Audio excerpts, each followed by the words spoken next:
నేను నటుడవడానికి మెయిన్ కారణం ఆయన సత్యారెడ్డి గారు. సత్యారెడ్డి గారు. ఓకే. మామూలుగానే ఊరికే సరదాగా అంటుండేవాళ్ళం 1990లో మా సినిమా చేసేటప్పుడే. నేను డబ్బింగ్ సినిమాలు స్టార్ట్ చేస్తుండేవాడిని. నా డబ్బింగ్ సినిమా కూడా ఆయన కొన్నారు.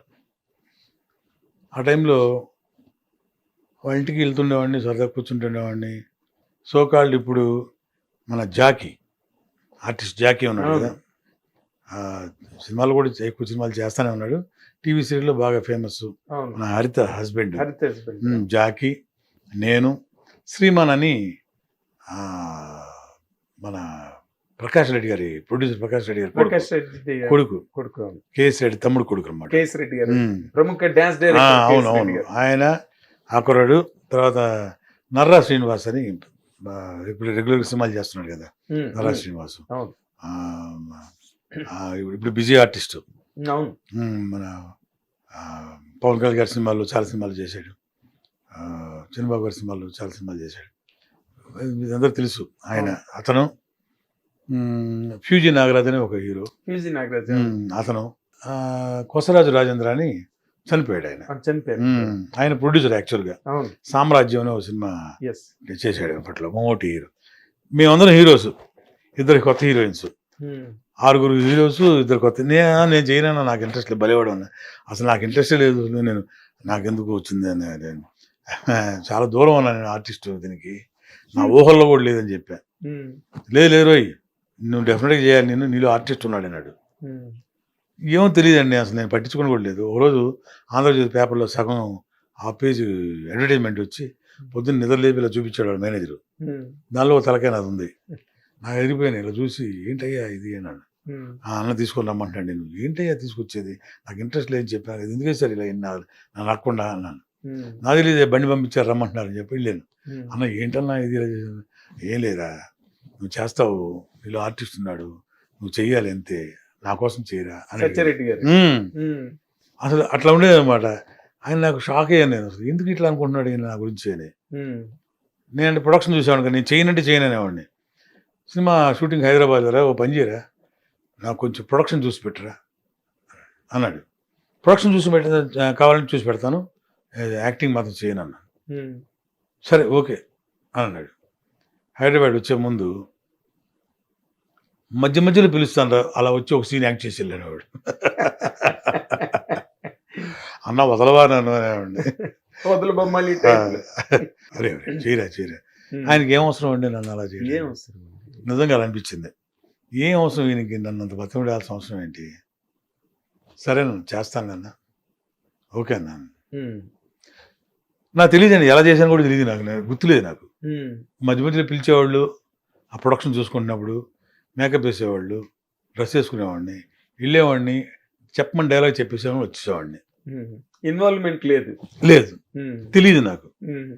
తీరా ఫస్ట్ కాపీ వచ్చిన తర్వాత చూస్తే నేను చేసిన దానికి కూడా బాగా నవ్వారంట థియేటర్లో జనాలు. ఓకే. తర్వాత ప్రివ్యూ వేసిన తర్వాత మా నాన్నగారు, సత్యనారాయణ గారు, అందరు ఫ్రెండ్స్ కదా, గుమ్మడి గారు, మురళీమోహన్ గారు, వీళ్ళందరూ మావాడు యాక్ట్ చేశాడు చూడండి అని చెప్పి, నాన్నగారు కూడా పెద్ద నమ్మకం లేదు నా మీద. వెళ్ళి ప్రొజెక్షన్ చూస్తే పర్లేదయ్యా, బాగా చేశాడయ్యా, నవ్వుతున్నారు జనాలు బాగానే అని చెప్పని వీళ్ళు కూడా, పెద్దవాళ్ళందరూ కూడా నువ్వు ట్రై చేయొచ్చాయా, సినిమా ఆడితే వేషాలు వస్తే చెయ్యి అన్నారు. గుమ్మడి గారు, మురళీమోహన్ గారు, అలాగే ప్రభాకర్ రెడ్డి గారు, సత్యనారాయణ గారు, వీళ్ళందరూ సరే ఏది చెప్తున్నారులే వీళ్ళు అనుకునేవాడిని అప్పట్లో. సో అట్లా ఎంట్రీ. ఆ తర్వాత ఆ సినిమా పెద్ద ఆడలేదు అనుకోండి. తర్వాత నేరం అనే సినిమా వచ్చింది, ఆయన చేశాడు, సత్యారెడ్డి గారు, దానిలో క్యారెక్టర్ చేశాడు, అది కూడా పెద్ద ఆడలేదు. తర్వాత సత్యభామ సరదా కృష్ణులు అని మన పూసల కిషోర్ గారు ప్రొడ్యూస్ చేశాడు, అది కూడా పెద్దగా ఆడలేదు, సగంలోనే ఆగిపోయింది. అది ఇంకా అనవసరం లేదనుకున్నాను అనమాట. ఏదో రన్నింగ్ లైఫ్, రావట్లేదు సినిమా అని. అప్పుడు మన వంశీ గారు పిలిచారు. వంశీ గారు పిలిచి లేడీ డిటెక్టివ్, స్నేహ అని ఈటీవీ చేశారు ఇలా వచ్చినాయి, దీనిలో ఒక ఎపిసోడ్ చేయబోయా సరదాగా, నా మాట విను. ఆయనతో పాటు బొమ్మలు గీస్తుంటే, ఆయనతో పాటు ఆయన రాస్తుంటే, రచనలు రాస్తుంటే, నేను ఆయనతో పాటు 12-1 o'clock కూర్చునేవాడిని. సరదాగా, పని కూడా ఏం లేదు కదా. అవును. అట్లా ఆ లేడీ డిటెక్టివ్లో స్నేహ, అలా చిన్న చిన్న ఎపిసోడ్స్, జెమినీ టీవీలో కొన్ని ఎపిసోడ్స్, అలా ఏదో జస్ట్ టైం పాస్ లాగా అలా చేస్తుండేవాడిని. అప్పట్లో బాబాయ్, రాళ్ళపాలి బాబాయ్, మన సాయి కుమార్ గారు నాన్నగారు, పిజే శర్మ గారు, అలాగే వంకాయల సత్యనారాయణ గారు, వీళ్ళ ముగ్గురు పరిచయం. రాళ్ళపల్లి గారు మెయిన్. ఇది ఆయన శర్మ గారి దగ్గర తీసుకెళ్ళి, మేము నాటకాలు వేస్తున్నామయ్యా, మాకు నాటక సమాజం ఉంది, వాళ్ళు బాగా చేస్తారు, థియేటర్ రెగ్యులర్గా వేస్తుంటారు. అందులో మన సాయి కుమార్ గారు, మన కిన్నెర, వంకాయల సత్యనారాయణ గారు, సాక్షి రంగారావు గారు, వేలు గారు, అలాగే పుట్టిప్రసాద్ గారు, గొప్ప అందరూ పాత్ర ఆర్టిస్టులు, మహానుభావులు. వాళ్ళందరూ చేస్తుంటే నేను కూడా వెళ్ళి సరదాగా వెళ్ళి చూస్తుండేవాడిని అనమాట నాటకాలు. ఏం పని ఉండేది కాదు కదా, ఖాళీగా ఉండేవాడిని. పొద్దున్న వెళ్ళిపోయి అక్కడికి వెళ్ళి వాళ్ళు చేస్తుంటే కూర్చొని, అప్పట్లో మన ప్రొడ్యూసర్ జయకృష్ణ గారు శాలిగ్రామంలో ఒక హౌస్ ఉండేది, ఆఫీస్ ఉండేది. ఆ ఆఫీస్లో ఆయన కింద హాల్ మొత్తం దీనికి రిహార్సల్స్కి ఇచ్చేవారు. మార్నింగ్ వెళ్ళిపోయి భోజనాలు కూడా అక్కడే. నేను కూడా అక్కడికి వెళ్ళిపోయి పర్మిషన్ అడిగేవాడిని రాళ్ళపల్లి గారిని, నేను కూడా చూడొచ్చా అని. అదేంటయ్యా అలా అంటావు, రావయ్యా నువ్వు అని చెప్పి పిలిచేవారు. అందరు నన్ను అభిమానంగా చూసేవారు. అంటే బిహేవియర్ ఎలా ఉండేది కదా. గిరిబాబు గారు కూడా, అంటే నాన్నగారు కూడా సుపరిచితులు, ఆయన మీద గౌరవం, అలాగే నేను నాకున్న ఇంట్రెస్ట్ అని పిలిచేవారు. ఒకరోజు ఏమైందంటే, ఒక నాటకం, దానికి హీరో చంద్రమోహన్ గారు. చంద్రమోహన్ గారు సడన్గా ఏదో రామానాయుడు గారి సినిమా అనుకుంటా, కారంచేడులో షూటింగ్, దాన్ని వెళ్ళాల్సి వచ్చింది. అన్న ఇలా వెళ్తున్నానయ్యా, నేను కంపల్సరీగా అది ఒప్పుకోవాలి, ఆ సినిమా మంచి క్యారెక్టర్, వెళ్ళాల్సి ఉంది.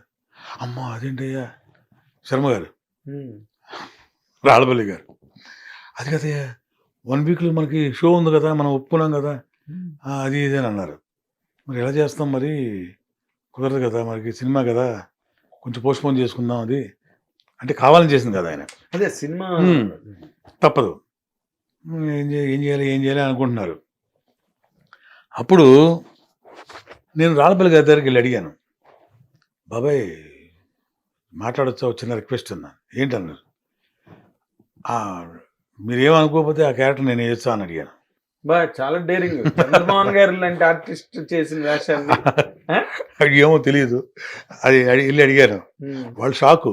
రాళ్ళపల్లి గారును పిజే శర్మ గారు, ఏంటి ఆ క్యారెక్టర్ చేస్తావా నువ్వు, ఏది అది చంద్రమోహన్ క్యారెక్టర్ చేస్తావా, హీరో క్యారెక్టర్ ఏమనుకుంటున్నావా నువ్వు అన్నారు. 2 గంటల నాటకం, అది ఫుల్ ప్లెజ్డ్. అంటే నేను ట్రై చేస్తాను అన్నాడు. ఏంటంటే ఎలా అంటున్నాడు అన్నాడు. మరి ఓ పని చేద్దాం, ఆ సీన్ ఒకసారి ఆ సీన్ స్టార్ట్ చేయండి అన్నాడు. అంటే 2 నెలలు కంటిన్యూస్ వాళ్ళు రిహార్సల్ చేస్తుంటే ఊరికలా చూస్తూ ఉండేవాడు అనమాట. ఎగ్జాక్ట్లీ. టిఫిన్ అక్కడే, భోజనం అక్కడే, ఈవినింగ్ స్నాక్స్ కూడా అక్కడే, అలా చూస్తూ ఉండేవాడు అనమాట. ఎందుకో తెలియదు, ఎక్కడ ఎక్కేసిందో ఎప్పుడు ఎక్కేసిందో తెలియదు నాకైతే, నాకు కూడా తెలియదు, కాన్ఫిడెన్స్ మీద అడిగేసి అంతే. అదంటే ఏంటంటే వెళ్ళిపోయి నాకు తెలియకుండా అడిగేశాను, స్టార్ట్ చేయండి అన్న. సీన్ స్టార్ట్ చేశారు, చూసి అయిపోయింది, సీన్ అయిపోయింది. అక్కడక్కడ చిన్న చిన్న పొరపాట్లు జరిగినా కూడా, ఎప్పుడు నేర్చుకున్నావా నువ్వు అని అడిగారు. నాకు కూడా తెలియదు, బాగానే వచ్చిందా అని అడిగాను. వెలవడవే నువ్వు రేపొద్దు నుంచి కంటిన్యూస్గా మనం రిహార్సల్స్ ఓన్లీ నీ సీన్సే చేద్దాం, వరుసగా 7వ తారీఖు, అది వారం రోజుల తర్వాత ఆ క్యారెక్టర్ చంద్రమోహన్ క్యారెక్టర్ వేసి ఈసారికి దీంతో స్టార్ట్ చేద్దాం నీతో అని చెప్పి నాతో స్టార్ట్ చేయించారు.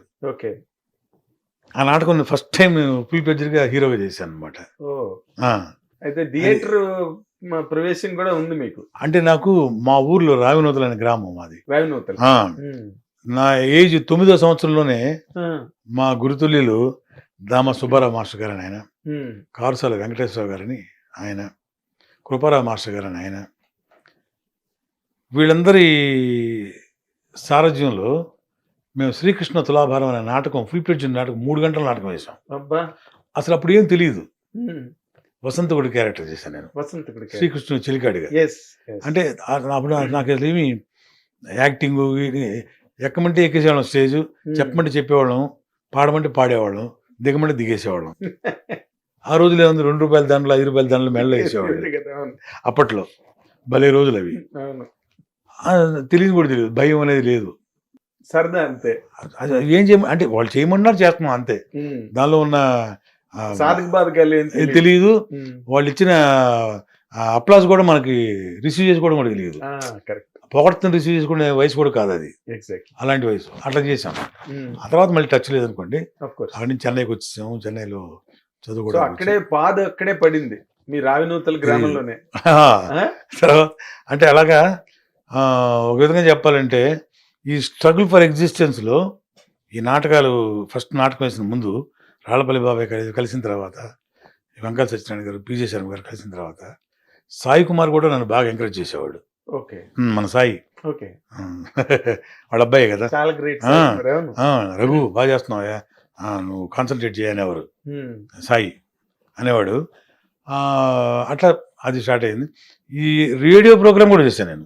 ఓకే, ఏది వదిలిపెట్టలేదు. చెన్నైలో రేడియో ప్రోగ్రామ్ ఉంటుంది కదా, పండగలకి, ఉగాదికి, దీపావళికి, అవును, ఇట్లా సంక్రాంతికి. దానిలో నన్ను కూడా తీసుకెళ్ళి ఆ ప్రోగ్రామ్ కూడా చేయించారు ఎవరు, రాళ్లపల్లి గారు. ఆ తర్వాత మెల్లిమెల్లిగా వంశీ గారు పిలిచిన తర్వాత, ఆ లేడీ డిటెక్టివ్ స్నేహ చేసిన తర్వాత, అంటే అప్పటికప్పుడు ఇన్స్టెంట్ అప్లాస్ తప్పితే దానివల్ల సినిమాల్లో వచ్చిన వేషాలు ఏమి లేవు నాకు. ఓకే, అక్కడి వరకే అది పరిమితమైంది అంతే. ఆ నారదగాన సభలో, మ్యూజిక్ అకాడమీలో ఈ ప్రోగ్రామ్స్ అని చేసేవాళ్ళం. రేడియో స్టేషన్ వాణిమాల్ ఇప్పుడు చెన్నై రేడియో స్టేషన్కి వెళ్ళి రేడియో ప్రోగ్రామ్స్ చేసాం. సో అంతవరకు అయిపోయింది. ఈ సినిమాల్లో ఏదన్నా నాకు క్లిక్ అయ్యి నేను అవకాశం దొరుకుంటుంటే వేరే విధంగా ఉండేది, అవ్వలేదు అది. అది టీవీ సీరియల్స్ వరకు పరిమితం అయిపోయింది. అప్పట్లో ఉప్పలపాటి నారాయణరావు గారు వీళ్ళందరూ పరిచయిస్తారు మనకి అందరూ. నాన్నగారు డేట్లు నేను చూసేవాడు కదా. సో అందరు ప్రొడ్యూసర్స్, అందరు డైరెక్టర్స్ ఆదరిస్తారు. సో అందరితో ఫేస్ టు ఫేస్ పరిచయాలు ఉన్నాయి అంతవరకే. అయితే నా లైఫ్కి ఏం తోడ్పడలేదు అవన్నీ. అది టిల్ 98 వరకు. 98లో నరేష్, మన సీనియర్ నరేష్ ఉన్నాడు కదా, విజయనగరం గారు అబ్బాయి. నరేష్ నేను క్లాస్మేట్స్. ఓకే, ఇది చెన్నైలో. 10th, 11th, 12th classes, bench mates కూడా. ఓకే, తను కూడా నాకు బాగా పరిచయంగా, తను ఆల్రెడీ హీరో అయిపోయాడు కదా అప్పటికే. అవును, తను మంచి ట్రావెల్ మాది. ఓకే, మన జేసీ గారి బ్రదర్స్, బుచ్చి, చిన్న బుచ్చి, పెద్ద బుచ్చి, జీవిత గారి తమ్ముడు, పాపం తను ఈ మధ్య పోయాడు, మురళి, తను, మేమందరం మంచి ఫ్రెండ్స్ అనమాట మెడ్రాస్లో. అయితే ట్రావెల్ అయింది ఎవరంటే నరేష్. నరేష్ మంచి హీరో అయ్యాడు, పెద్ద హీరో అయ్యాడు. అప్పట్లో వాళ్ళ ఓన్ బ్యానర్ మీద సీరియల్ చేశాడు. నన్ను వదిలిపెట్టకుండా, మర్చిపోకుండా, నేను చెన్నైలో ఉంటే హైదరాబాద్ పిలిపించి అతను సీరియల్లో వేషం వేయించాడు నాతో. నేను చెప్తున్నా 97లో. అట్లా ఏదో అడపాదడపా అలా చేసుకుంటూ వచ్చాను తప్పితే బ్రేక్ అనేది లేదు. ఉప్పలపాటి నారాయణ గారు తీసిన వసంత కోకిల సీరియల్, అది నేను మామూలుగా మన వక్కంత వంశీ ఉన్నాడు కదా, అతను నేను శివాజీ రాజా, మన శివాజీ రాజా, నేను శివాజీ రాజాకి మన కిషోరు వాళ్ళ బామర్ది, బ్రహ్మాజీ, ఆవతి ప్రసాద్, హరిప్రసాద్, మేమందరం ఒక చోట కలిసి మధు ఫిల్మ్ స్టూడియోలో యాక్ట్ చేసిన ప్రతి ఒక్కళ్ళు కూడా అక్కడ కలిసేవాళ్ళం మా ఇంటి దగ్గరే. అదొక అడ్డాలాగా. ఆ పరిచయం తోటి వక్కంత వంశీ కూడా పరిచయం అయ్యాడు. మేమందరం స్నోకర్స్ ఆడుకునేవాళ్ళం. ఇట్లా పలానా నేను ఒక సీరియల్ చేయడానికి రామచంద్రపురం వెళ్తున్నా అని చెప్పాడు వంశీ. ఎవరు డైరెక్టర్ అని అడిగాను, మామూలుగా అడిగాను. అంటే ఉప్పలపాటి నారాయణ గారు అని చెప్పాడు. ఓ అవునా, ఆయన బాగా పరిచయం నాకు. నేను అడిగాను, ఊరికే అడిగాను చెప్పు, చాలా రోజులు కలిసి ఆయన్ని, జస్ట్ అడిగానని చెప్పు అన్నాడు. అలాగే అలాగే బావా అన్నాడు. బావా అంటాడు. అలాగే అన్న వెళ్ళాడు. మేము ఆఫ్టర్ 4 days 5 days నాకు ఫోన్ కాల్ వచ్చింది. నేను చెన్నైలో ఉన్నాను అనమాట ఆ రోజు. ఎందుకో ఫోన్ కాల్ చేశాడు. ఏంటన్నా, నువ్వు అర్జెంటుగా బట్టలు సర్దేసుకుని నువ్వు రామచంద్రపురం వచ్చేసి నైట్ బయలుదేరి అన్నాడు. ఎందుకు అన్నాను. ఉప్పలపాటి నాయుడు గారు చెప్పాను, జస్ట్ నువ్వు అడిగావా నేను. అయితే ఏంటండి, ఒక క్యారెక్టర్ ఉందన్న దీనిలో. అంటే నేను క్యారెక్టర్ అడిగాను చెప్పమన్నావా అన్నాను. అంటే అంటే మీరు ఇక్కడికి ఒక విషయం చెప్పాలి, ఏమనుకోవద్దు. చెప్పండి. ఛానల్లో ఊరికే సరదా చెప్పాలి. బాగుంటాయి, చెప్పండి. ఎప్పుడు నేను నాన్నగారు క్యారెక్టర్ ఏదైనా ట్రై చేయొచ్చు కదా నువ్వు అని అడిగేవారు. నాన్నగారు అడిగారు ఏదైనా ట్రై చేయరా, ఏదైనా క్యారెక్టర్స్ అని అడిగేవారు. అంటే మా మదర్ అడిగేవారు అనమాట. వాడిని ట్రై చేయమంటే ఎందుకు, నువ్వు చెప్పొచ్చు కదా అనేది. అందరూ తెలుసు కదా, మీరు చెప్పొచ్చు కదా. నేను చెప్తే గిరిబాబు గారు అబ్బాయి అని చెప్పి ఒక సినిమా ఇస్తారే, రెండో సినిమా ఎవరు, వాడంతా వాడు ప్రూవ్ చేసుకుంటే రెగ్యులర్ అయిపోతాడు. నాకెవరు చెప్పారు అని అడిగారంట మా మదర్ని. అట్లా నాన్నగారు మరీ నీతిమంతుడు అట్లా నాన్నగారు అంటే కరెక్టే కదా అనిపించింది నాన్నగారు చెప్పింది. సరే అట్లా ఆ టైంలో వీడు ఫోన్ చేసి మన వక్కంత వంశీ ఫోన్ చేసి రమ్మన్నాడు అర్జెంట్గా. రామచంద్రపురం నైట్ బయలుదేరి వెళ్ళాను. సరే పిలిచారు కదా ఊరికే వెళ్ళి కలిసి ఏంటి అని అడుగుదామని. మంచి క్యారెక్టర్ ఉంది రఘుబాబు గారు, మీరు చేయాలి అని. సరే సార్ మీరు పిలిచారు కదా, చేయమంటే చేస్తాను సార్ అన్న, చేయండి అని చెప్పి. అది చాలా పెద్ద సక్సెస్ అయింది ఆ సీరియలే. పెద్ద హిట్. అప్పట్లో పెద్ద వ్యాపారవేత్తగా ఎవరు ఆ సినిమా ఆ సీరియల్ ప్రొడ్యూసర్ ఎవరు అనుకుంటున్నారు? తెలియదు. సజ్జల రామకృష్ణారెడ్డి గారు. ఇది మన వైఎస్ఆర్సీపీ. ఆయన అప్పటికి వ్యాపారవేత్త. వారు చేసిన సీరియల్ వసంత కోకిల. ఓకే. సరదాగా ఆయనకి అంతే, జస్ట్ ఆయన ప్రొడ్యూస్ చేశారు. అదే ఫిల్మ్స్ ఎప్పుడు లేదు, సరదాగా వాళ్ళ సిస్టర్ కన్సర్న్ లాగా చేశాను. నాకే ఆశ్చర్యం వేసింది తర్వాత, ఏంటి సార్ మీరా, అప్పటి వసంత కోకిల ప్రొడ్యూసర్ మీరా ఇది, మీరు రాజకీయం, అది ఏంటి సార్ చాలా స్టన్నింగ్ గా ఉంది నాకు అనేవాడిని. నవ్వారు ఊరుకోండి. అట్లా ఆ సీరియల్లో నాకు కృష్ణ భగవాన్కి, రాజీవ్ కనకాలకి, శ్రీనివాసరెడ్డికి నలుగురు మంచి బ్రేక్ వచ్చింది. ఓకే. చాలా పెద్ద బ్రేక్ సీరియల్. అవును, వసంత్ కోకిల చాలా సెలబ్రేటెడ్ సీరియల్, అది చాలా పెద్ద హిట్ అనమాట. అందులో కృష్ణ భగవాన్ మెయిన్ క్యారెక్టర్స్. కృష్ణ భగవాన్ అయితే నంది అవార్డు కూడా వచ్చింది. ఓకే. మా రెండు క్యారెక్టర్స్ బాగా ట్రావెల్ అయినాయి, ఆల్మోస్ట్ 1000 ఎపిసోడ్స్. 3 సంవత్సరాలు చేసాం అది. ఇప్పుడు అనుకుంటే అది నేనే చేశాను అనిపిస్తుంది.